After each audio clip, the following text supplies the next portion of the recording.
Hello there. What is going on, everyone? Today we are taking a look at Cyberpunk Edgerunners. This is a combat zone game from Monster Fight Club, and you may be asking yourself, what is Cyberpunk Edgerunners? We're going to show it to you, and also we have some fantastic giveaways to talk about as well, so you won't want to miss this. This is very exciting, folks, and I am especially excited for this one. So I hope you stick around, and if you want to learn more after this video is done, check the links in the description, because we are going to have all of the information that you need linked down there, plus social media links, all that other good stuff. And if you want to subscribe, that would be great. We do giveaways all the time for subscribers, so I'll talk a little bit more about that a little later on in the video. But for now, let's get our first look at Cyberpunk Edgerunners. So Cyberpunk Edgerunners takes place in the Cyberpunk universe in approximately the year 2070. This is before the popular video game Cyberpunk 2077. This aligns with the popular Netflix show Cyberpunk Edgerunners, which, if you haven't seen yet, stop what you're doing right now and go watch that show. Then come back here and then we'll pick up where we left off. Very, very cool show. You are going to love it. This game is also fully compatible with Cyberpunk Red Combat Zone. This is a standalone starter, is what we're looking at here. And this is going to let us take the roles of popular heroes like David Martinez and Main's crew against Arasaka and Tanaka and Atom Smasher, and have us doing, whether we're doing objectives or just trying to take out the other team's crew in this awesome tabletop game. And it's going to be using the reaction system. So if you've already played Cyberpunk Combat Zone, or if you're not familiar at all, I'll go over that as well. So very, very, very cool system. Let's take a look at what we're actually getting here. All right, so we're going to look at some of the cards and components. These are going to be things that you're going to be getting in the Cyberpunk Edgerunners core set. We've got David Martinez, very main character, pretty much, from Cyberpunk Edgerunners. And you've got all of Main's crew. I've got a couple of them out right now.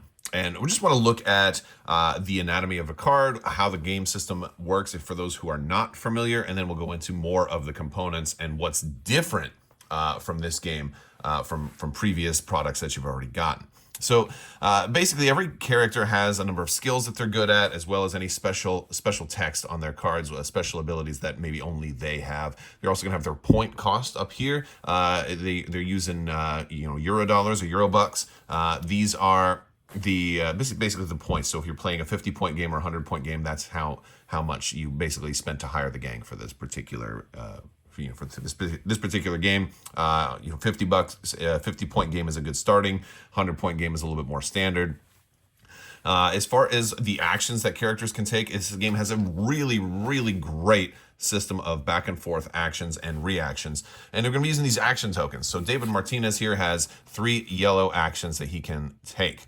Kiwi also has 3 yellow. Main has a green and 2 yellow. Now, everything in this game revolves primarily around one of 3 colors: green, yellow, and red. They're also shaped differently and have different dice. So even if you are colorblind, your yellow is always going to be triangle, your red is always going to be square, and your green is always going to be pentagon shaped. So it's colorblind friendly as well. And the color of the action, basically, green is the best action, yellow is a medium standard action, and red is a bad action. But these also count as their hit points. So basically, if David wants to do something, whether it's move or shoot, he's gonna flip one of these actions over, and this will be an exhausted side. If he's gonna move, he's gonna use this tool, the limiter, and if it has different. This is just a really, really cool tool. If he's doing a red action, he can only move this far. If he's doing a yellow action, he can go up to this far. And if he's doing a green action, he can go all the way up to this far. So that's cool. So you got more inches, the better your action is, and so the farther you can go. And this is also bendy because you can go around terrain. So you can actually work this whole thing to be able to maneuver yourself around stuff, so you don't have to jump over terrain. And there's mechanics for that too. Let's say Main is going to attack somebody and he wants to shoot them, and he wants to he has the choice. He can either shoot green or yellow, and he's going to have to flip over an action token. Green is going to roll a d12, so he's going to have a higher number. Basically, you're going to compare your number to the person's defense. If your number is higher, they take a damage. It's as simple as that. So that's, combat is... The rules are very, very simple, but the interactions and the things you can do with those rules become increasingly complex the more you play the game. So he can spend his green token to attack, or maybe he wants to just spend a yellow and save the green for a reaction. Because if somebody then turns around and shoots main, if he takes a damage, he can then spend a token to react and shoot them back, which is, or do something else. There's different reactions, but sometimes you'll shoot them back. Now, the colors of the tokens are also indicate how you can defend. So if somebody's shooting main, and maybe they're shooting main with a yellow, and they roll a 2. All right, maybe they have modifiers. They have like main here has a 1 for range, so he would add 1. Let's say your opponent had a 2 for range, so they were shooting main and they'd add 2 to that, so they have a total of 4. Now I have a choice because I have both green and yellow tokens on main, and I can defend with either a green die or a yellow die. However, if I fail and take a damage, that color that I defended with gets reduced to red. So let's say I rolled a green and I rolled a 5, I'd be fine.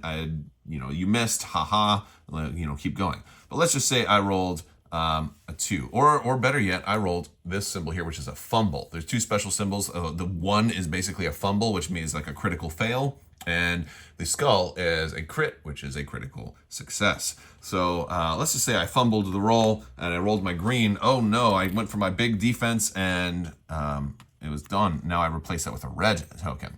Red tokens are the worst ones, but there's also a really cool aspect to them being the worst ones because they still have a crit and a fumble on them. And so statistically, you have the highest chance to crit on a red. It's like a desperation move. And so it really gives, even if you have all red tokens left, and you're probably about to die, you still, any shot or punch you take has, just a little bit higher chance of getting a critical. So it gives you that Hail Mary, that like, little bit of come from behind, like I still have a chance, I'm not out yet. It just feels really, really cool, and it feels in line with this universe as well. Now, if I take 2 more damage and I turn both of my remaining tokens to red, and I have all 3 red tokens, if all my tokens are red, I'm then redlined, and what happens at that point is the next wound kills me, and then I'm out of the game. And so, so you have to be kind of careful about defending, and you don't want to, you want to make sure you have cover so you can get all kinds of extra modifiers for your defense.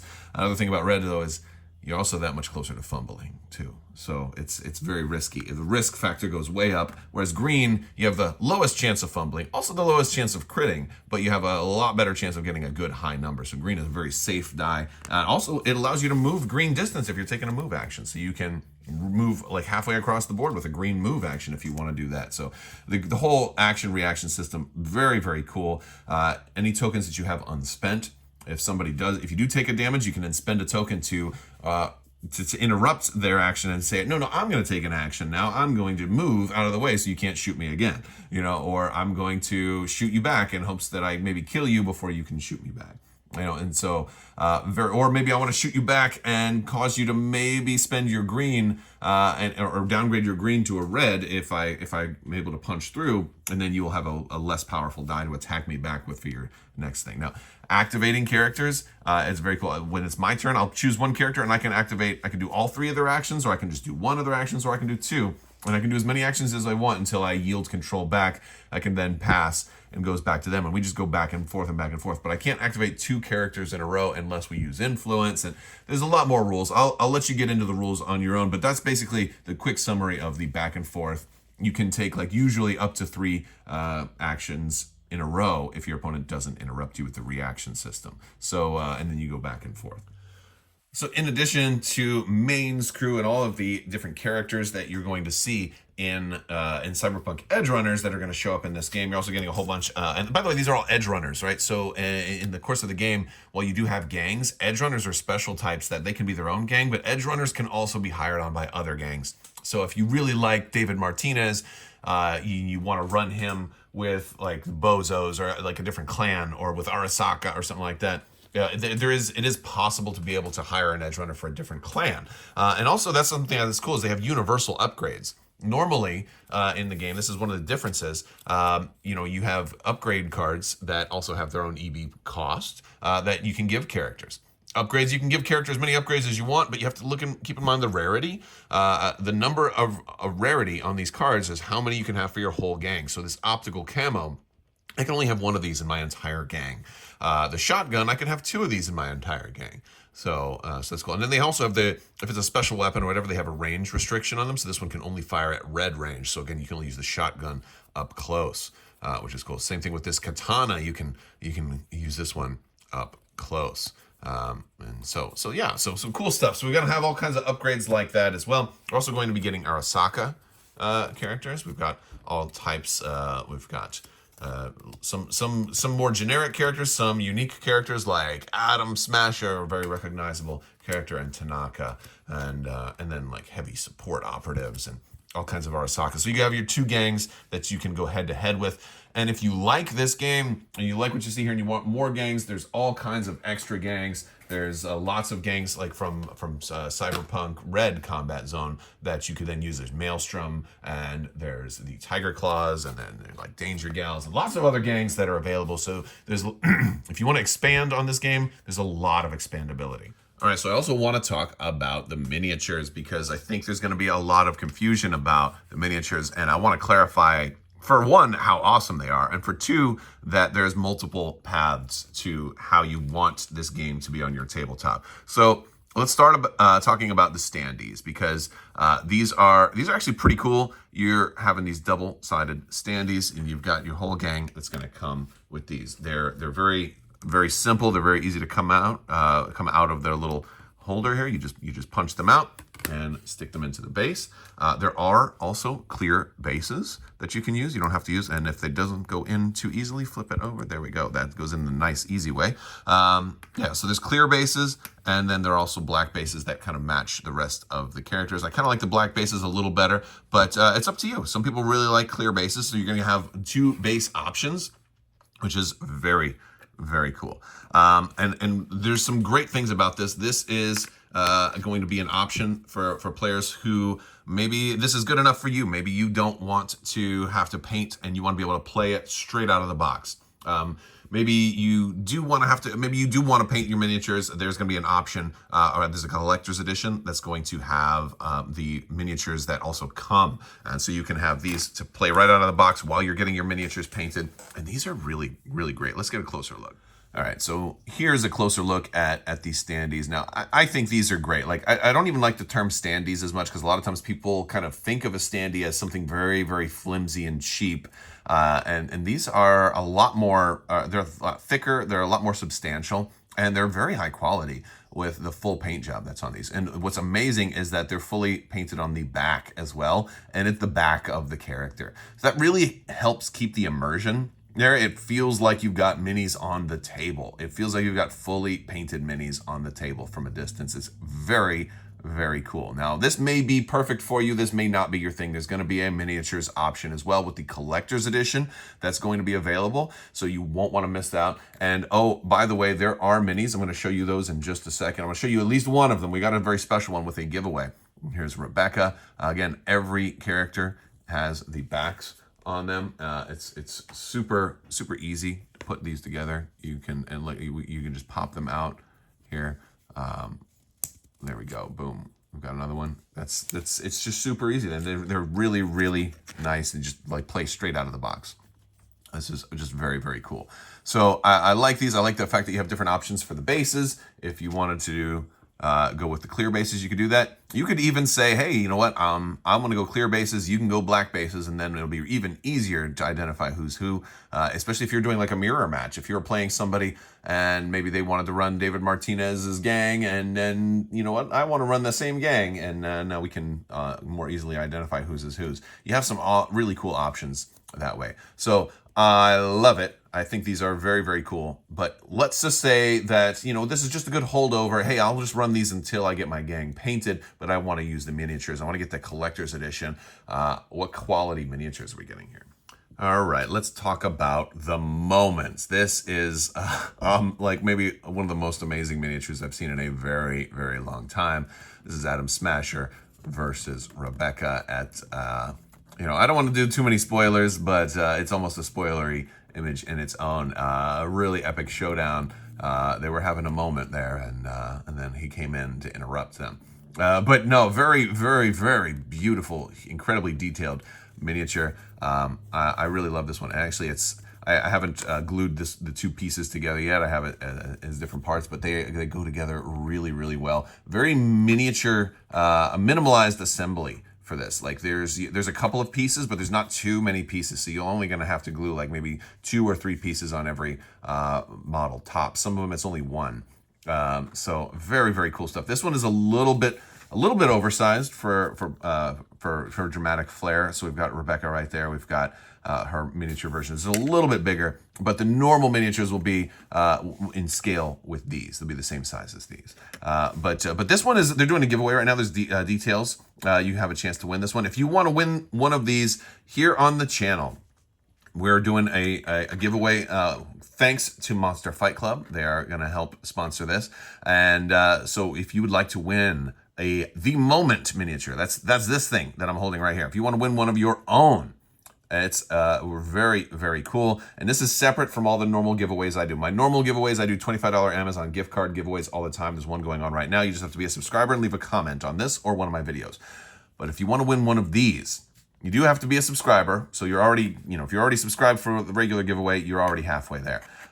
We also need, you need to share this video with 2 hashtags. One hashtag is going to be Cyberpunk. The other hashtag is going to be Crabbok, same as the channel name.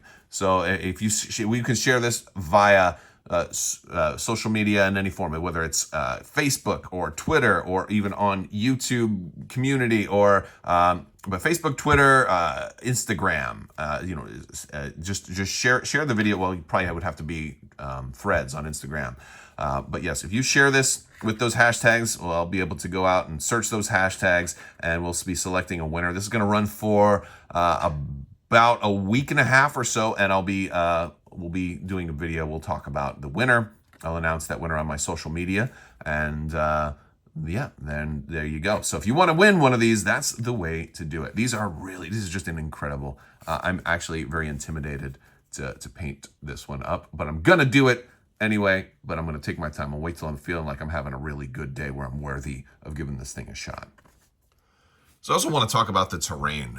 This is also something else that you're going to be getting in this game, and Monster Fight Club is definitely known for their amazing terrain. The terrain that you're getting in this game is a lot brighter, a lot more colorful to sort of reflect the anime, which is very cool. Their terrain is great for being able to like pop out doors or put them back in, so it's very versatile. Windows too, you can, there we go.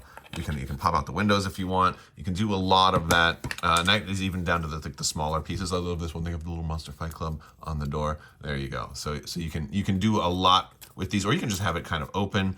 You can take an action to open the door. This game system works really well with if you wanted to incorporate this into an RPG because you can just do so much with it. Whether it's opening windows, opening doors, going through things, jumping, leaping from building to building, a lot of cool stuff like that. And you're getting an awful lot of terrain. I've seen a lot of people ask, in not just with regards to Cyberpunk, but in any miniatures game that comes with terrain in the core box, people always ask, is the terrain in the core box enough to play the game, or is it just like a sampling? And this is enough to play the game. It really is.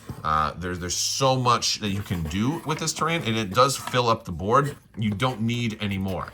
Unless you want to just drastically change stuff up. Like if you want to go for a different locale, or if you want to go with like, I want to do on rooftops and I want to get like their Monster City Metropolis line or something like that. Or you want to fight on a dock and you want the shipping containers and you want the boat. They have stuff for all of that stuff too. So you have the option to, but you're not required to. The core box has all the terrain you need to fill out the map, which is very, very cool. And it's all double-sided. You can build it out lots of different ways. We've got more graffiti on this side and a little bit less graffiti on this one. More less graffiti on the other side. So very cool stuff. So you're getting a lot of stuff. I love the fact that just like everything is double-sided, even the characters. Just so cool. All right, guys. So that has been a first look at Cyberpunk Edgerunners from Monster Fight Club and Ara Talsorian Games and CD Projekt Red. A very, very colorful and beautiful entry into the reaction system and the Combat Zone line of games. I think you guys are going to love this. This is going up for pre-order any day now, so be sure to check the links in the video description below. I want to thank you all so much for watching. You won't want to miss this. Don't forget about those giveaways. If you want to have a chance to win that amazing The Moment miniature, let's see some hashtags, let's see some shares, and we'll get that going. Thank you guys so much again. Big thanks to Monster Fight Club for sending this out so we could get a first look at it, and I can't wait to see what the future holds for this amazing game system. Look for more content on Combat Zone in the future. I will talk to you guys later. I want to thank you all so much for watching. Big thanks to my patrons. You guys help make this whole channel possible. Thank you for your continued support. I will talk to you later. May the force be with you. Live long and prosper. Be excellent to each other. And always wash your socks.